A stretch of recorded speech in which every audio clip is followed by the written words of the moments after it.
నమస్తేనండి, ఎలా ఉన్నారు? కొంచెం మన ఛానల్ని సపోర్ట్ చేయొచ్చు కదబ్బా, అలా చూసి వెళ్ళిపోకుండా. పొద్దున్న లేవంగానే అబ్బా సండే వచ్చేసింది, ముక్కబడి చాలా రోజులైందబ్బా అనుకుంటూ లేసేసరికి అమ్మ కిందకెళ్ళి పైకి వస్తుంది. చేతిలో చూసేసరికి చేపలు. బా చేపలు ఏం చేస్తున్నావు? చేపలతో ఫ్రై చేస్తున్నావా, పులుసు చేస్తున్నావా? చంద్రముఖి వచ్చేసిందా ఏంటి అనేలాగా బిహేవ్ చేశాను అనమాట. నాలాంటి వంట రాని వాళ్ళు కూడా ఈజీగా సింపుల్గా చేపల ఫ్రై ఎలా చేసుకోవాలో చూసేద్దాం. దానికైతే సిద్ధమైపోదాం, నేర్చుకోవడానికి లేదా చేయడానికి కూడాను.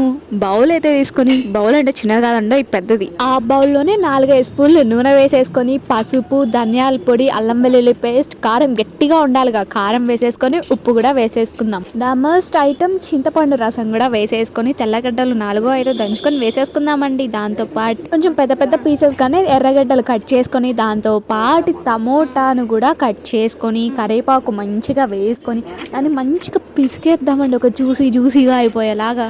ఇప్పుడు ద మెయిన్ ఇంగ్రీడియంట్ చేప వచ్చేసిందండి. దాంట్లో బాగా ఏమంటారు, మన పేస్ట్ని చేపకి బాగా అంటించేసి బాగా పెట్టేసి ఒక 2 hours నానబెట్టేద్దామండి ఫ్రిడ్జ్లో పెట్టేసి. ఇది మంచిగా ఊరేలోపు చేపల పులుసుకి అయితే రెడీ చేసేసుకుందాం. ఆ చేపల పులుసు వీడియో కూడా మన ఛానల్లో రాబోతుంది అతి త్వరలో. మంచిగా 2 hours తర్వాత తీసేసి ఫ్రై అయితే చేసేసుకున్నాం. ఒక ప్యాన్ అయితే తీసుకుని దాంట్లో ఆయిల్ వేసేసుకుందాం. మనం ఏదైతే గుజ్జుని మంచిగా ఫిషెస్ని మ్యారినేట్ చేసి పెట్టుకున్నాం కదా, ఈ టమోటో ఆనియన్స్ అన్ని వేసేసి దాన్ని అయితే తీసుకొని ఆ ప్యాన్లో వేసేసుకొని మంచిగా ఫ్రై చేసుకుందాం. ఒక గిన్నె తీసుకొని మనం ఏదైతే ఫ్రై చేసుకున్న ఆ గుజ్జుని వేసేసుకొని, మనం ఫ్రై చేసుకున్న ఫిషెస్ కూడా ఒక లేయర్ వేసుకుందాం. అంటే ఒక లేయర్ గుజ్జు, ఒక లేయర్ ఫిష్, ఒక లేయర్ గుజ్జు, ఒక లేయర్ ఫిష్లా వేసుకొని దాన్ని మంచిగా మిక్స్ అయ్యేటట్టుగా కలుపుకుందాం. తడా, మన చేపల ఫ్రై అయితే రెడీ అయిపోయింది. టేస్ట్ చూసి ఎలా ఉందో చెప్పేయండి. అలానే కారం ఇటు అటు అయినా అడ్జస్ట్ అయిపోండి.